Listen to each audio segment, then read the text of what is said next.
Hello guys, welcome back to the channel our study Adda. Guys, आज हम start करने वाले हैं एक और इम्पोर्टेंट अनौपचारिक पत्र। आज के पत्र का टाइटल है अपनी छोटी बहन को समय का सदुपयोग करने की सलाह देते हुए पत्र लिखिए। अब ये वाला लेटर कई बार पूछा गया है, तो फटाफट से देख लीजिए। सबसे पहले देखना होता है आपको एड्रेस, मोस्ट इम्पॉर्टेंट। जहाँ वो रहती है वहाँ का एड्रेस लिख दीजिए। डेट, जिस दिन आप लेटर लिख रहे हैं उस दिन की डेट।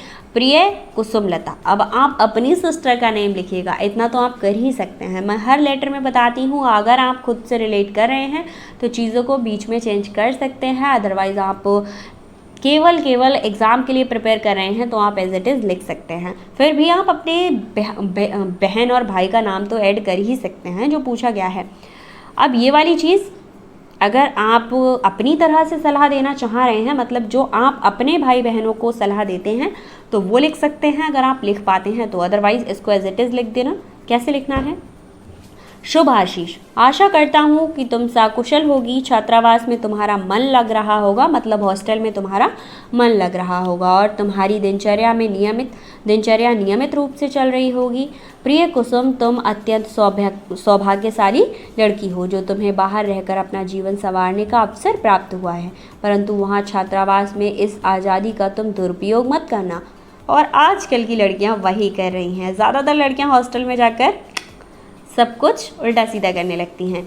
बड़ा भाई होने के नाते मैं तुमसे यह कहना चाहता हूँ कि तुम समय का भरपूर सदुपयोग करना। तुम वहाँ पढ़ाई के लिए गई हो, इसलिए ऐसी दिनचर्या बनाना जिसमें पढ़ाई को सबसे अधिक महत्व मिले।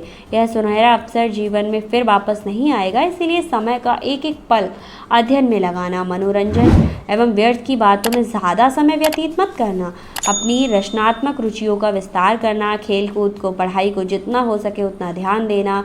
आशा करता हूँ कि तुम मेरी बातों को समझकर अपने समय का उचित प्रयोग करोगी या फिर सदुपयोग करोगी। अपनी दिनचर्या का उचित प्रकार पालन करके परीक्षा में प्रथम स्थान प्राप्त करोगी। शुभकामनाओं सहित। तो इसमें आपको, अगर आप बहन हैं तो बहन वाले वर्ड यूज़ कीजिएगा, भाई हैं तो भाई वाले वर्ड, इतना तो आप कर ही सकते हैं। और इस पैराग्राफ को आप चाहें तो अपने तरीके से लिख सकते हैं कि आप कैसे समझाएंगे अपने छोटे भाई बहन को, और इजी कर सकते हैं। बट हाँ, हिंदी है तो हिंदी में ज़्यादा शब्दों से छेड़छाड़ मत करिएगा। इसके बाद आता है तुम्हारा भाई या फिर तुम्हारी बहन, अपना नाम लिख दीजिएगा। यह हो गया हमारा छोटी बहन को समय का सदुपयोग कराने हेतु पत्र। तो हमारे अनौपचारिक पत्र काफ़ी इजी रहते हैं।